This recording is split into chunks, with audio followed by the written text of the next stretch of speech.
여호수아 7장 1절에서 5절입니다. 여호수아 7장 1절에서 15절. 여호수아 7장 1절입니다. 이스라엘 자손들이 온전히 바친 물건으로 말미암아 범죄하였으니 이는 유다 지파 셰라의 정손 삽디의 손자 갈미의 아들 아간이 온전히 바친 물건을 가졌습니다. 여호와께서 이스라엘 자손들에게 진노하시니라.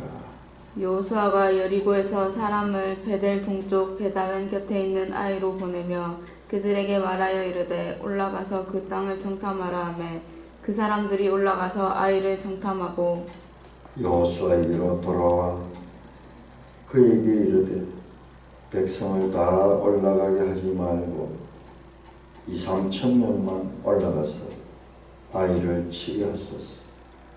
그들은 소수인 모든 백성을 그리로 보내어 수고롭게 하지 마소서 하므로 백성 중 3,000명쯤 그리로 올라갔다가 아이 사람 앞에서 도망하니 아이 사람이 그들을 36명쯤 쳐 죽이고 성문 앞에서부터 스바림까지 쫓아가 내려가는 비탈에서 쳤으므로 백성의 마음이 녹아 물같이 된지라. 여호수아가 옷을 찢고 이스라엘 장로들과 함께 여호와의 궤 앞에서 땅에 엎드려 머리에 티끌을 뒤집어 쓰고 저물도록 있다가 이르되 슬프도소이다. 주 여호와여 어찌하여 이 백성을 인도하여 요단을 건너게 하시고 우리를 아모리 사람의 손에 넘겨 멸망시키려 하셨나이까. 우리가 요단 저쪽을 만족히 여겨 거주하였더라면 좋을 뻔하였나이다. 주여 이스라엘이 그의 원수들 앞에서 돌아섰으니 내가 무슨 말을 하오리까.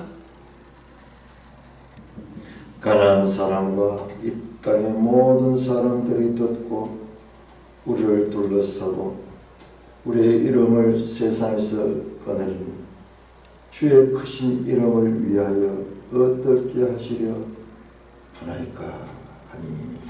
여호와께서 여호수아에게 이르시되 일어나라. 어찌하여 이렇게 엎드렸느냐. 이스라엘이 범죄하여 내가 그들에게 명령한 나의 언약을 어겼으니 또한 그들이 온전히 바친 물건을 가져가고 도둑질하며 속이고 또한 그것을 그들의 물건들 가운데 두었느니라. 그러므로 이스라엘 자손들이 그들의 원수 앞에 능히 맞서지 못하고 그 앞에서 돌아섰나니 이는 그들도 온전히 바친 것이 됨이라. 그 온전히 바친 물건을 너희 중에서 멸하지 아니하면 내가 다시는 너희와 함께 있지 아니하리라.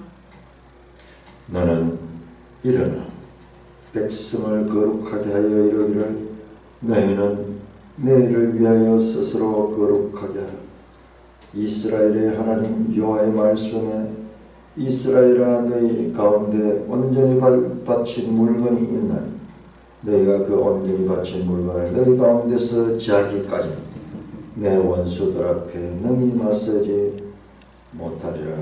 너희는 아침에 너희의 지파대로 가까이 나오라. 여호와께 뽑히는 그 지파는 그 족속대로 가까이 나올 것이요 여호와께 뽑히는 족속은 그 가족대로 가까이 나올 것이요 여호와께 뽑히는 그 가족은 그 남자들이 가까이 나올 것이며 온전히 바친 물건을 가진 자로 뽑힌 자를 불사르되 그와 그의 모든 소유를 그리하라. 이는 여호와의 언약을 어기고 이스라엘 가운데 망령된 일을 행하였음이라 하셨다 하라. 하나님 아버지 하늘 감사합니다. 오늘 아침 놀라운 은혜 말씀 성도의 삶에 지침을 가르쳐 주시니 감사를 드립니다. 예수님 이름으로 감사하며 기도드리옵나이다. 아멘. 자, 7장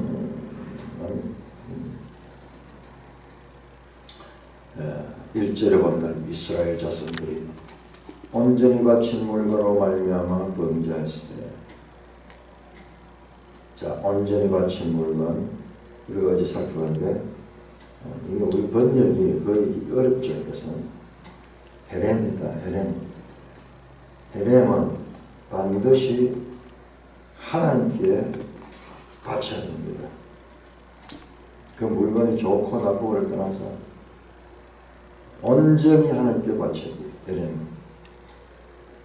헤렘은 하나님의 구원의 표시이며, 그리고 앞으로 그 백성들이 절대적으로 하나님을 순종하며 하나님 우선주의로 살아야 될 것은, 그들의 삶의 가장 우선순위로 하나님을 두어야 될 것을 알리는 강력한 실물교훈입니다.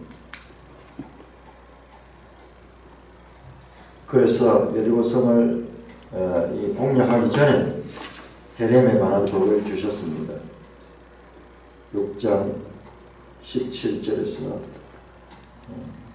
18절까지 온전히 바쳐라, 온전히 바쳐라.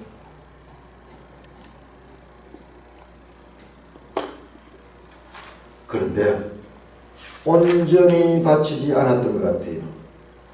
헤렘되지 않았습니다. 그것이 범죄였습니다. 그것은 하나님의 명령인데, 하나님의 법인데 그 법을 어겼습니다. 누가 그와 같은 일을 했는가? 유다지파 세라의 전손 삽디의 손자 갈미 아들 아간이 온전히 바친 물건을 가졌습니다. 헤렘을 취했는 거예요. 헤렘은 두 가지 번역이 나와요. 영어 성경에 보면 킹제임스 성경 The accused thing, 저주받은 물건. ESV는 The devoted thing, 온전히 바쳐진 물건. 우리 성경에는 지금 바쳐진 물건 이거로 지금 번역해 있는 거예요.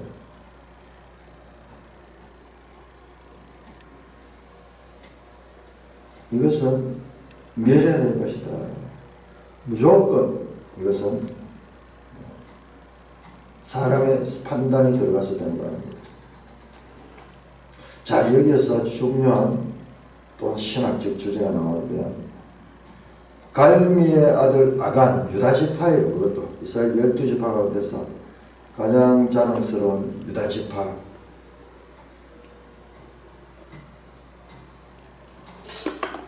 그 할아버지 때부터 명단 나오면서 세라, 삽디, 갈미의 아들 아간, 온전히 바친 물건을 가졌습니다. 여호와께서 이스라엘 자손에게 진노하시니라. 자, 여기 보세요. 구약의 집단주의. 우리가 에스겔을 하면서 에스겔에서 개인주의의 맹한, 개인주의의 맹아, 사기 나는 것을 봐서 사기. 그 아버지가 신포도를 먹었으므로 그 아들의 이가 시다 하는 속담이 다시는 없게 할 것이라 하는, 범죄하는 인생은 그 죄를 인하여 자신이 그 죄를 담당할 것이다 하는 말씀이 나와요. 이게 포로기에 나옵니다. BC 500년대에 이와 같은 사상이 처음 등장합니다. 엄청난 이야기야. 자, 그 이전까지는 전부 뭐냐? 아간 개인인데, 개인의 범죄는 곧 집단의 범죄다. 온 이스라엘,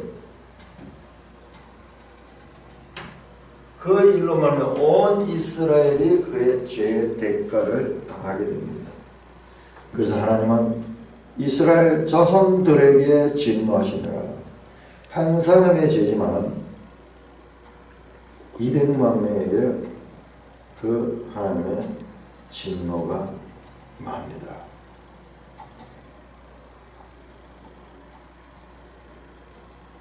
범죄했다. 자, 우리가요, 하나님의 백성이 아니면 이거 가지고 범죄했다고 이야기하면 지나친 이야기예요. 전쟁에서 목숨 걸고 싸워가지고 전리품 얻는 거, 성경에도 그 인정 다 합니다. 뒤에 보면 다 전리품 가져가라 그러고. 그런데 이 상황에서는 이상한 사람. 그런 상식으로 생각하면 이건 하나님의 법이에요. 하나님의 법. 절대 손대지 마라. 손대지 마라. 신명기 13장에서 나오는데 절대 손대지 마라. 이 전쟁은 하나님의 전쟁이라는 것을 인정하는 거예요. 그런데 유다 지파 아간이 그 물건의 일부를 숨겨두었던 것 같아요. 이제 후반부에서 이제 그것이 드러나는데, 자, 여호수아가 여리고 2절입니다. 여리고서 사람을 베델 동쪽 베단 곁에 있는 아이로 보내었습니다. 그들에게 말하되 올라가서 그 땅을 정탐하라. 우리 지도 138쪽을 펴봅니다. 138쪽.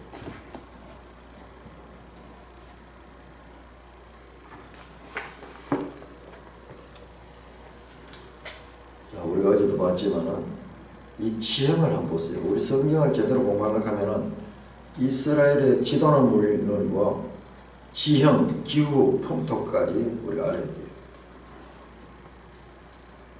요단을 건널 적에 그때 밀을 베는 철인데 그때는 강수량이 넘쳐가지고 물이 언덕까지 차오르는 그와 같은 계절이다.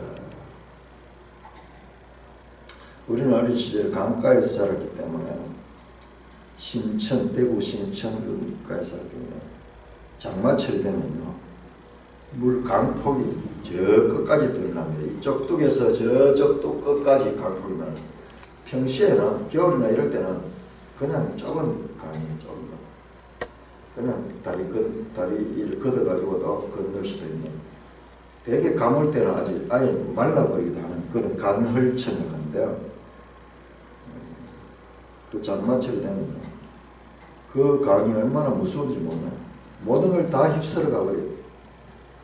파도 치면서 굽이 치면서 성난 파도와 같이 그 강줄기가 모든 것을 다 휩쓸어 갑니다. 자, 그 지도를 보면 베델 나오는데 베델 여리고에서 그 노란색 그 줄을 따라서 올라가면 가는 베델 유명한 도시죠. 야곱 때부터 유명한 도시. 하나님의 집이라는 이름의 그 베델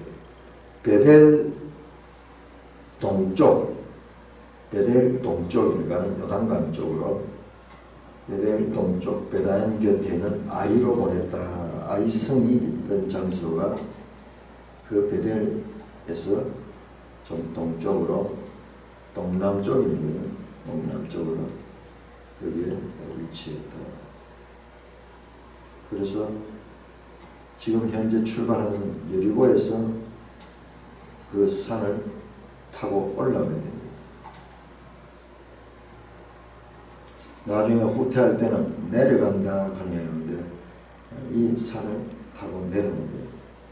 이 성경의 동사 하나까지 우리가 그냥 모르면은 그냥 그러고 보니까 그러지 않는데 이 시대가 발전하고 문명이 발전하고 이런 지구본이 발전하고 이 지도 지형까지도 이런 게 나오면 성경이 만약 잘못된 책이라고 하면 예를 들어서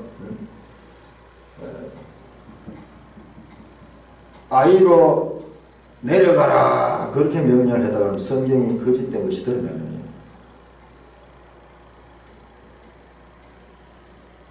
길갈에서 여리고에서 아이로 내려가라 그랬다 그러면 이 성경의 기록이 이게 그냥 소설을 썼구나 상상을 해냈구나. 근데 여기 오는 이 동사를 자세히 보면 끝까지 뒤에 나옵니다. 이게 정확하게 이 현장에서 경험한 사람의 기록이에요. 자, 이야기 소문 듣기만 했는 사람들은 뭐 알 수 없잖아요. 여기까지 몰라요. 이 현장을 보는 거예요. 그러면 과학의 발전은 성경의 미신적이고 성경이 터무니없는 이야기를 증명하는 것이 아니라 과학의 발전, 하나님의 말씀이 진리인 것을 보여주는 그런 역할을 한다는 것입니다. 우리가 믿는 하나님이 어떤 하나님, 우리가 공부하는 성경이 어떤 책인가, 이 세상에, 이 지구상의 어떤 책보다도 더 귀한 공부를 우리가 하는 거예요. 하나님의 공부를 하는 거예요. 하나님의 공부. 참, 이 개몽주의 시대가 지나가고 이 과학이 발전하고 이성이 발전함으로 말미암아 이성주의자들은 그렇게 합니다. 앞으로 이제 성경의 시대는 끝이 날 것이다. 왜? 성경의 내용들은 이제 거짓인 것이 과학적으로 증명될 것이기 때문이다. 그렇게 생각했어요. 그렇게 생각. 정말 그렇지 않습니까? 두렵지 않습니까? 그냥 과거의 교회가 얼마나 비과학적인 이야기 많이 했어요. 태양이 지구를 돈다. 천동설, 모든 것의 중심은 지구고 이 세상은 지구를 향해서 그렇게 되어 있다. 이 성경 주장 아닙니다. 교회의 일방적인 주장이었어요. 교회 주장. 성경은 저 욥기 보면은 이 지구가 수많은 별들 가운데 아주 작은 것이고 공중에 달려 있다고 해요. 달려 있다고 해요.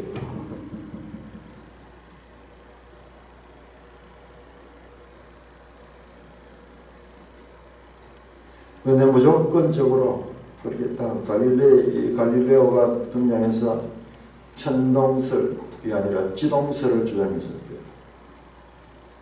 그를 죽이려고 신성 모델을 아니 무슨 근거로 지 생각이 성경 말이 아니에요. 성경 생각이 그게 천동설이 증명되었으니까 그러면 교회가 얼마나 우스꽝스럽겠어요. 그리고 이성주의자들이 얼마나 성경을 무시했겠어요.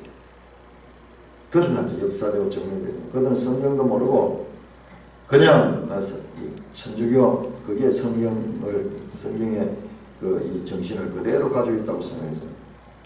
그런데 그렇지 않아요.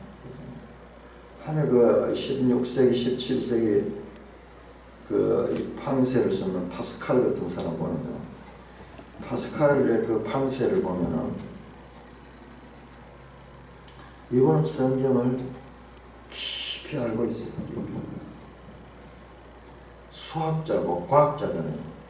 인류가 낳은 최고 천재군대 한 사람은 이 파스칼 같은 사람과 그 판세에서 보면 성경의 본질을 깨닫고 있어요. 인간의 허무함과 하나님의 위대함, 인간의 죄인됨과 연약함, 인간은 갈대와 같은 존재다. 저 강가에 있는 갈대가 아무런 힘이 없습니다. 바람에 불면 이리 넘어가고 제가. 그런데 그런 연약함에도 불구하고 생각하는 갈대다. 생각한다. 유일하게 다른 피조물과 달리 생각하는 갈대다. 인간의 비참하고 연약함과 더불어 인간에 가지고 있는 존귀함, 하나님의 형상을 가진 인간에 대해서 말씀을 하는 겁니다. 그러나 성경을 제대로 알지 못하고 있는 일반 과학자들이 봤을 때는 이제 성경의 시대는 끝났다 그러죠. 만유 인류의 법칙을 발견한 아이작 뉴턴 같은 경우에도 아주 성경에 대한 박사예요. 성경을 깊이 연구하고 다니엘서 같은 이런 걸 얼마나 깊이 연구하고 참 지혜를 가진 사람, 과학자이면 과학자로서 더 이 성경을 믿음으로 믿게 되었던 것도 보게 됩니다.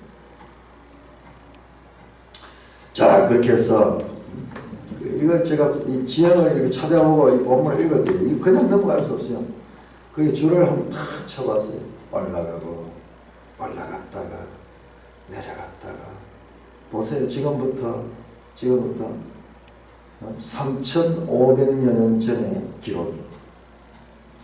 여러분 세종대왕 훈민정음 이 반포하신 세종대왕의 글이 언제 건지 아세요? 지금으로부터 500년 전이거든요. 500년 전. 그런데도 지금 보면은 우리가 그게 무슨 말인지 그냥 해석하지 않으면 알지 못합니다. 그 이전에 거는 뭐 한자로 되어 있어요. 한자로 다 하다. 더더욱이 알지 못해. 그런데 500년 전에만 해도 그러는데 500년 전이 아니라 500년에 몇 배가 됩니까? 6배가 돼요. 3,500년 전. 7배죠. 7배. 3,500년 전에 기록이 이렇게 정확하다 하는 이 말씀의 이 정확성, 진리성 이런 것을 우리가 여기에서 발견하게 됩니다. 자, 그래서 정탐꾼을 보냅니다. 정탐꾼을 보냅니다. 그래서 정탐꾼. 자, 여기에서 자세히 보면은 여호수아가 여리고에서 사람을 베델 동쪽 베다인 곁에 있는 아이로 보냈다. 이렇게 나옵니다. 자, 지금까지 모든 구조는요. 여호수아의 구조는 하나님께서 여호수아에게 말하고 여호수아는 백성에게 말하고 그다음에 백성들은 말씀대로 실행하고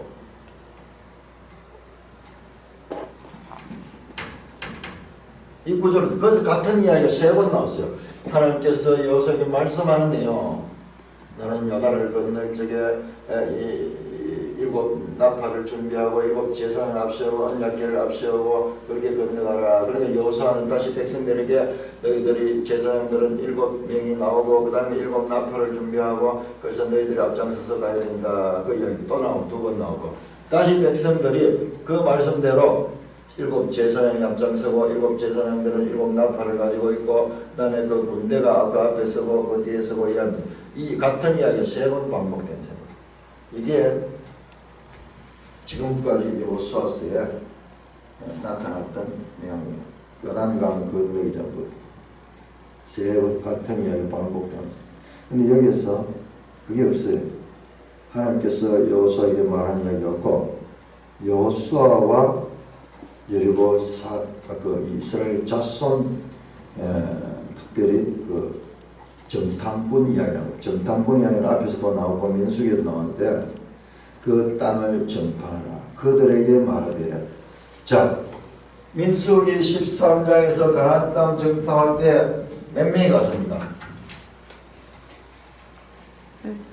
12명이 갔죠.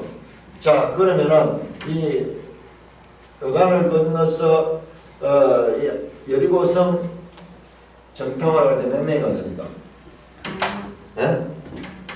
몇 명?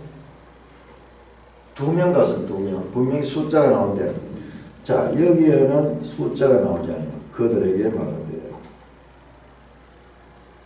성경에서요 이렇게 딱 나오면은 이렇게 딱 나오면 이게 별 수의 가치가 없는 거예요.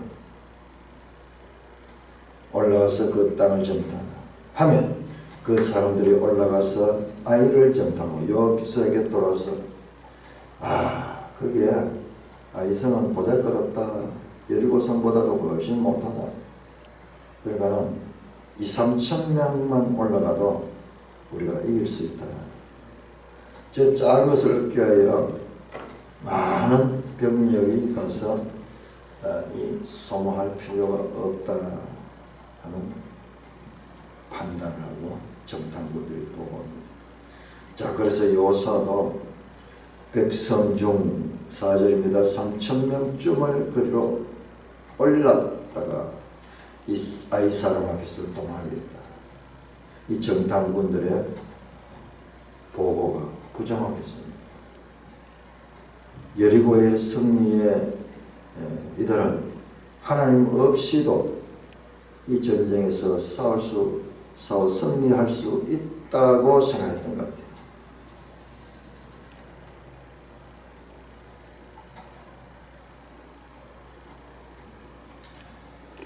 그래서 아이성을 과소평가합니다. 자기들도 모르게 자만하게 되고 상대방을 무시하게 되는 판단을 내리고 있고 지도자 여호수아도 다른 바르지 않습니다. 그들의 판단대로 올라갔다가 후퇴하게 됩니다. 아이 사람 앞에서 아이 사람이 그들을 36명쯤 쳐 죽이고 성문 앞으로 스바림까지 쫓아 내려가는 빅탈에서 쳤습니다. 백성의 마음이 녹아 물가줍니다. 불과 얼마 전에 여리고성의 성민은 어디 간지 없고 비참한 도망자의 신태가 돼가지고 빅탈로 막 미끄러지면서 도망가는, 그러다가 36명은 칼에 죽임을 당하는. 그래서 백성의 마음이 녹아 물같이 된지라. 앞에서는 가난한 사람들이 소문을 듣고, 라합의 이야기를 보면은 이 가난한 사람들이 너희 소문을 듣고 마음이 녹았다, 간단히 녹아. 5장 1절에서도 마찬가지로 가나안 땅 사람들, 여리고 사람들, 그 간담이 녹았다 그렇게 되는데, 이제 반대로 이스라엘 백성들이 간담이 녹아 물같이 됐다. 자, 여기 아주 중요한 교훈이 있습니다. 중요한 교훈은 몇 가지. 우리 신앙의 자만심, 영적 교만심. 큰 성공 후에는 반드시 위기가 옵니다. 전쟁에서도요, 군인들이 군대 가서 훈련하면 고지 탈환을 하는, 고지 탈환 훈련합니다. 저 고지를 탈환하기 위해서, 그래서 온갖 어려움을 가지고 그 고지를 탈환하고 그 고지에서 승리하고 적을 완전히 섬멸하고, 그 다음에 고지 탈환의 기쁨에 취해서는요, 그날 밤에 그 고지를 뺏깁니다. 철저히 경계합니다. 경계. 승리에 도취해가지고 경계를, 이제는 우리 세상이 됐다 그렇게 할 사이에 적들은 그 밤에 야간에 다시 들어와서 그래서 우리나라도 유명한 백마고지 전투하는 건데, 이게 계속 성자가 바뀌는 거예요. 북한군이 승리했다가 그 다음에 또 남한군이 올라갔다가 또 북한군이 올라갔다가 끊임없이. 그러니까 전쟁에서 자만심은 건물이에요. 우리 인생살이도 마찬가지입니다. 많은 성도들이 하나님의 큰 기적을 경험하고 하나님 놀라운 큰 은혜를 경험하고 거기에 들떠가지고 그 다음부터는 마치 자기가 잘나서 그렇게 된 줄 생각하다가 실족하는 경우를 얼마나 많이 보내줍니까?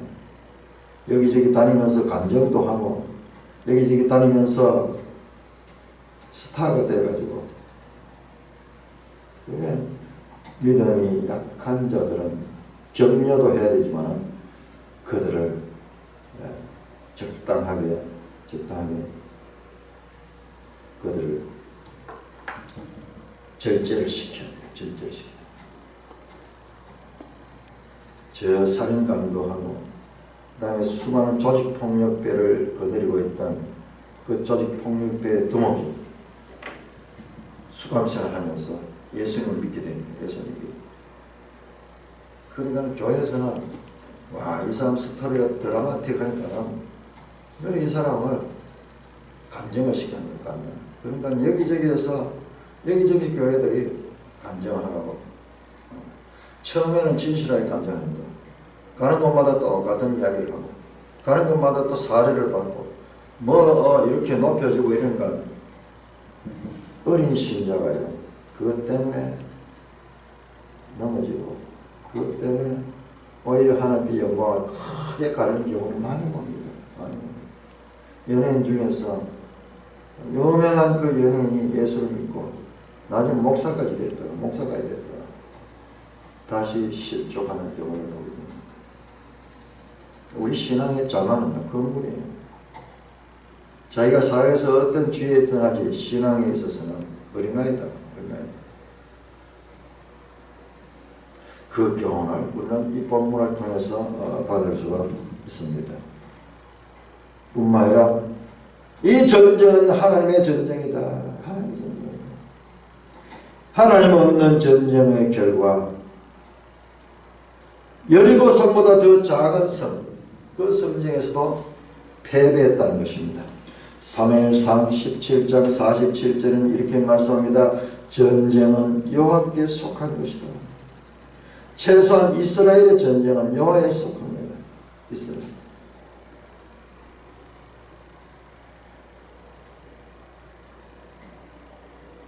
늘 겸손해야 돼요. 늘 겸손. 지금 우리가 이 역사를 통해서 또한 현재 이 사회에서 일어나고 있는 일들을 통해서 계속 확인하게 되는 거예요.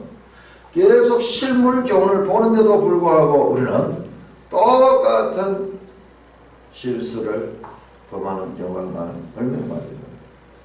이번에 이 조국 청문을 하는데 그 자유한국당의 한 의원이 조국의 자녀 문제를 가지고 그렇게 공격을 했어요. 열을 내면서 그냥 국회의원으로서 이렇게 이야기한 것이 아니라 감정을 쏟아가지고 그렇게 격렬하게 액션을 취하면서 그렇게 몰아붙였는데 그날 저녁에 그 아들이 음주운전을 해가지고 교통사고를 냈는 거예요.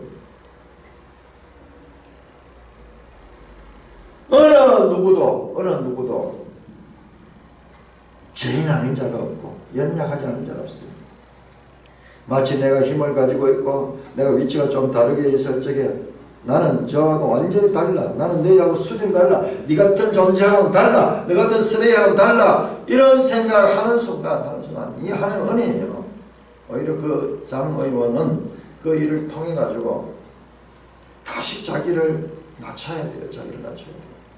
그분이 평소에도 그러세요. 평소에도 너무나 박근혜 탄핵할 때도 앞장서서 그렇게 공격하는 국회의원에 대해서 공격해야 되는데 공격해야 되지만 그렇더라도 감정적으로 해서는 안 돼요.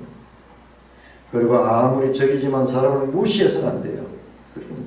내하고는 너희는 달라. 어디 감히 그거하고 내하고 비교해. 그런 이야기까지 했어요. 하나님 은혜. 인생을 살다 보면 그렇게 만만치 않아요. 사람 가운데 함부로 짓밟을 수 있는 사람이 아무에도 없습니다. 우리는 우리 자신이 죄인임을 알고 겸손해야 됩니다. 하나님 은혜예요. 그리고 온 백성들에게 우리 인간이 어떠한가 사람께 속지 말아야 될 것이며 또 사람은 연약한 존재랍니다. 그 마이크를 잡고 그렇게 써서 목사들 마찬가지야. 이 마이크 써가지고 하는 말씀 전하면서 이러면 착각한 자기가 마치 자기는 전혀 다른 존재같이 그렇게 착각하기 쉬운데 겸손해야 됩니다. 그렇게 말씀을 선포하고 난다면 나는 죄인입니다. 숙여야 됩니다. 이 겸손함이 몸에 배어야 돼요. 이 성도의 성품 가운데 중요한 것이고요. 그 윤 목사님은 목사들이 설교하고 나면 교인들이 많은 교인들은 은혜 받았습니다. 목사님 은혜 받았습니다. 그때 마귀가 역사한 그때 고개를 숙이며 감사합니다. 그러면서 그 말을 하나님께 돌려야 돼요. 하나님께. 유명한 스펄전 목사가 그런 예화가 있어요. 그리고 와서 오늘 목사님 설교가 너무 좋았습니다. 그 속으로 마귀가 역사하는구나.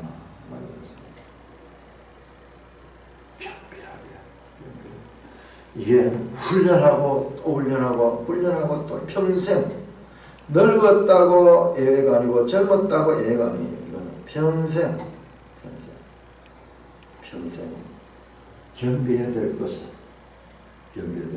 이 사건은 우리에게 교훈하고 있고 하나님 없는 전쟁은 승리할 수 없다.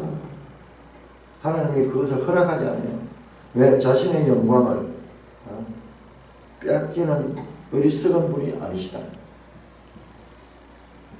자, 그래서 6절부터 여호수아와 이스라엘 장로들이 국가적으로 애도를 하면서 기도를 합니다. 여호수아가 옷을 찢고 이스라엘 장로들과 함께 그 대표단 이스라엘 장로 대표단과 함께 국가적으로 여호와의 귀 앞에서 땅에 엎드려 머리에 티끌을 뒤집어 쓰고, 이건 슬픔의 표현이죠. 애가 슬픔의 뭐 옷을 찢고 머리에 티끌을 뒤집어 쓰고, 나는 쓰레기입니다. 나는 아무것도 아닙니다. 모든 것을 다 내려놓고 하나님 앞에 기도합니다. 저물도록 있다가 침묵하며 아무 말 없이 그냥 그대로 고개를 숙이고 있다가 저물매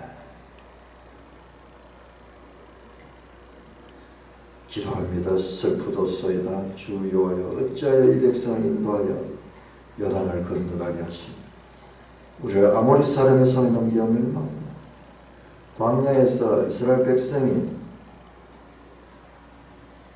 이 원망하는 거 똑같네요. 왜 우리를 애굽 땅에 두지 않고 이 광야에서 우리를 죽게 하십니까? 했듯이 이번에는 이 가나안 땅에서 지금 죽게 하십니까? 요단을 건너게 하십니까? 그 큰 기적으로 요단을 건너게 하신 분이 왜 이렇게 우리를 용두삼이처럼 이제는 가는 곳마다 승리하고, 그 요단강을 멈추게 하신 그 하나님의 권능이 이 가나안 땅을 우리 손에 붙이실 때 일치월장하면서 그렇게 영광을 드러내지 않고, 이기는 것 같다가도 여리고성은 저렇게 있는데 이 아이성에서 이렇게 표현해요. 왜 그렇습니까? 어찌하여? 질문합니다. 질문. 자, 이게 솔직한 기도예요. 솔직한 기도. 어찌하여 하나님 앞에 이해되지 않는 그들의 현실, 그들의 슬픔을 고백합니다. 이게 기도예요. 솔직한 기도입니다.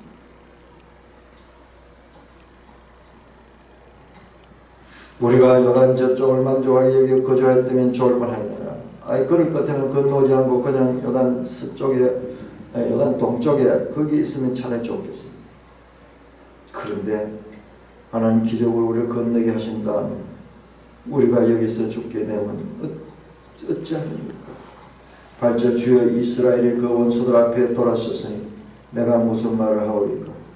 가나안 사람과 이 땅의 모든 사람들이 듣고 우리를 둘러싸고 우리의 이름을 세상에서 꺼내니 주의 크신 이름을 위하여 어떻게 하시나이까 하니, 하나님 저한테 크고 강하고 담대하라 그러면서 이 땅을 너에게 준다 해놓고 지금 이런 일이 났는데, 그리고 저 가나안 땅의 사람들이 우리의 패배 소식을 듣고 우리의 이름을 업신여기고 우리의 이름을 세상에서 끊는다. 이 말은요, 이름은 곧 그 존재예요. 이름은 그 존재입니다. 그러면 주의 크신 이름을 위하여 어떻게 하십니까? 우리가 패배하게 되면 우리의 하나님 주님의 이름도 더럽힘을 당합니다. 더럽힘을. 그러면서 어떻게 하시라니까 그렇게 질문하면서 주님의 뜻을 구하고 있습니다. 10절입니다. 여호와께서 여호수아에게 이르시되, 자, 그와 같은 질문에 대한 답변입니다. 일어나라. 어찌하여? 여호수아가 기도했습니다. 어찌하여 이 백성을 인도하여 건너겠습니까? 그러는데 그 말씀대로 어찌하여 이렇게 엎드렸느냐? 엎드렸느냐? 내가 그 이유를 가르쳐 주겠다. 이스라엘이 범죄하여 내가 그들에게 명령한 나의 언약을 어겼기 때문에 그렇다. 너희가 전쟁에서 실패한 것은 바로 헤렘하지 않았다. 하나님께 범죄했다. 하나님의 언약을 어겼다. 언약이 법이에요. 법. 신의 사람. 범죄하다. 이 법을 어기다 하는 뜻의 다른 표현입니다. 법을 어기는 것이 죄고, 그 어기는 행위가 범하는 거예요. 범하는 거예요. 범죄했다. 법을 어겼다. 내가 그들에게 명령한 나의 언약을 어겼다. 그 언약 파기의 결과가 이어서요. 우리 성경에는 그걸 번역이 안 되는데 또한 하는 말이 5번 연속으로 나옵니다. 또한 그들이 온전히 바친 물건을 가져가고 또한 도둑질하며 또한 속이고 또한 그것을 그들의 물건 가운데 두었느니라. 배감 하는 말이 이 원문에 보면은 그렇게 나와 있어요. 자, 언약 파기, 이 법을 어긴 것은 근원이고 세부 무슨 법을 어겼느냐? 거기에서 이와 같은 죄의 목록들을 나열하고 있습니다. 법을 어겼다. 이 모든 것들은 한마디로 언약을 어겼다. 도둑질하면서 그것을 그들의 물건 가운데 두었느니라. 그들의 물건 가운데 두었다.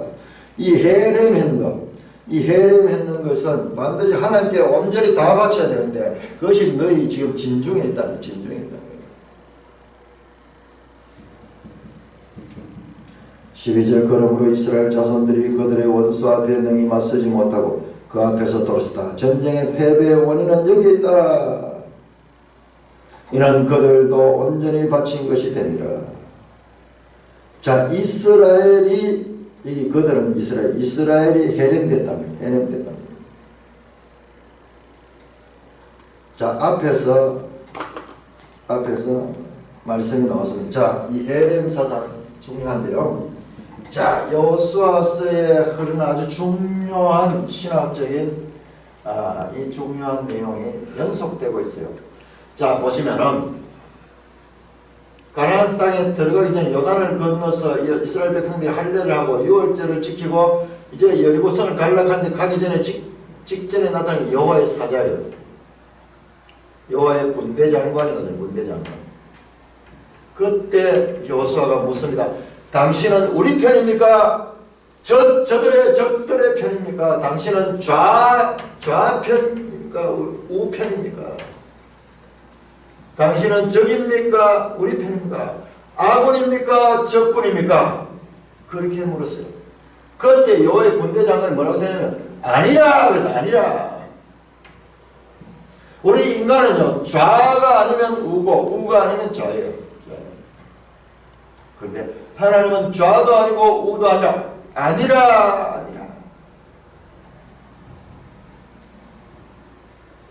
나는 하나님의 뜻을 행하는 그와 같은 자다. 그러면서 뭐라고 왔느냐 그러면은 네가 선 곳은 거룩한 네 발의 실을 벗어라. 우리는 하나님을 우리 편이냐 아니 편이냐 보는데 이게 아니, 하나님 우리 편도 아니고 적의 편도 아닙니다. 모든 이들이 하나님이에요. 자, 헤렘도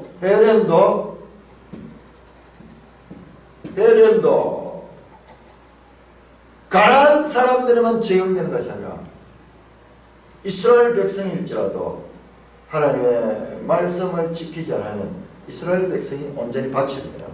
이 백성이 헤렘됩니다. 이것이 포로기 실제적으로 하나님께서 참아주셨던 거예요. 은혜로 참아주셨던 거예요. 그래서 그 나라를 깨버리잖아요. 파괴시켜버리고 예루살렘 성을 파괴하고 성전을 부숴버리고 그리고 그 땅의 백성들을 흩어버리고 그 이야기가 6장에서 이미 나왔어요.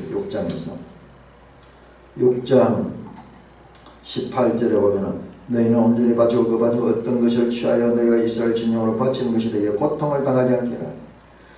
너희가 그 헤렘을 온전히 바치지 아니하고 그것을 취하면 너희가 헤렘된다. 이스라엘 진영으로 헤렘이 되어서 고통당하게 된다 하는 말씀인 거예요. 그 말씀, 지금 그 말씀이에요. 그 바친 물건을 너희 중에서 멸하지 않으면 내가 다시는 너희와 함께 하지 않을 것이다. 하나님 함께 하지 않으면 전쟁은 실패할 수밖에 없습니다. 그래서 이스라엘 백성들의 실패의 이유는 뭐냐? 헤렘에 있다. 헤렘이다. 그래서 1절에 나왔죠. 온전히 바친 물건으로 말미암아 범죄하였으니 헤렘과 헤렘으로 둘러싸여 있어요. 그 안에 이스라엘 백성들의 전쟁에서 실패가 나옵니다. 실패가 나옵니다. 이 구조도요. 이 구조도 정말 중요한 구조예요. 어리숙하게 되어 있는 성경 같지만 알면 알수록 너무나 놀라운 구조를 가지고 있어요. 자, 그런 다음에 너는 일어나서 여호수아에게 해결 방법을 가르쳐줍니다. 백성을 거룩하게 하여 이르기를 너희는 내일 위하여 스스로 거룩하게 하라.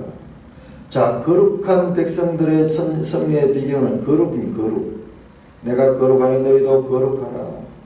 부정한 것이 없게 돼요. 거룩하기 위해서는 정결해야 됩니다.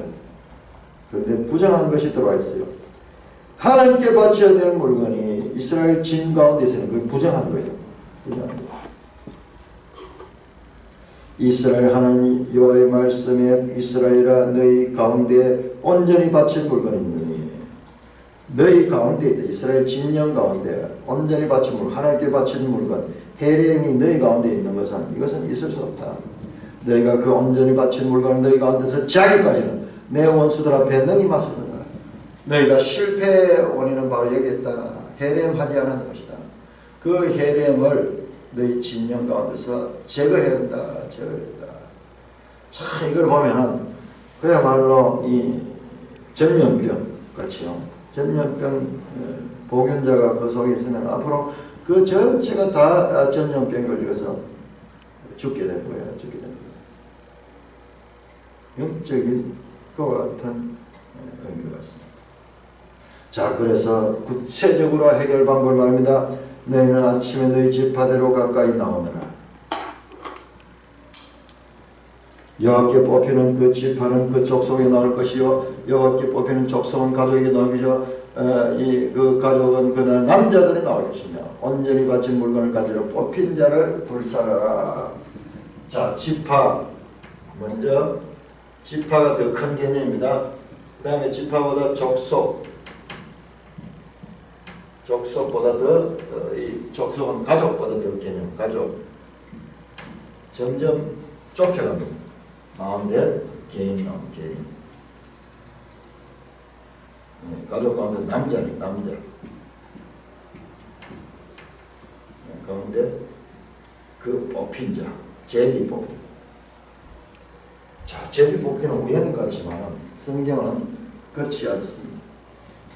제비 뽑기는 이 모든 것의 주도권이 하나님께 있다는 것을 아는 것입니다. 사람이 제비를 뽑으라. 뽑기는 사람이 뽑지만 그 뜻을 이루는 분은 하나님이시다. 하나님이시다.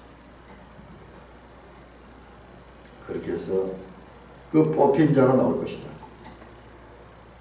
그는 어떻게 하냐? 그를 온전히 바치라. 15절 온전히 바친 물건을 가진 자로 뽑힌 자를 불사르되 그와 그의 모든 소유를 거래하라. 이는 여호와의 언약을 어기고 이스라엘 가운데 망령된 일을 행했습니다. 하나님의 언약을 어기는 자가 당하는 그와 같은 그 시물교훈, 무자비하게 그를 처분하여 다시는 이와 같은 일들이 이스라엘에 일어나지 않도록 하기 위해서 그렇게 그를 불살라 해렘시켜봐라. 해렘하지 않는 자는 해렘시키라.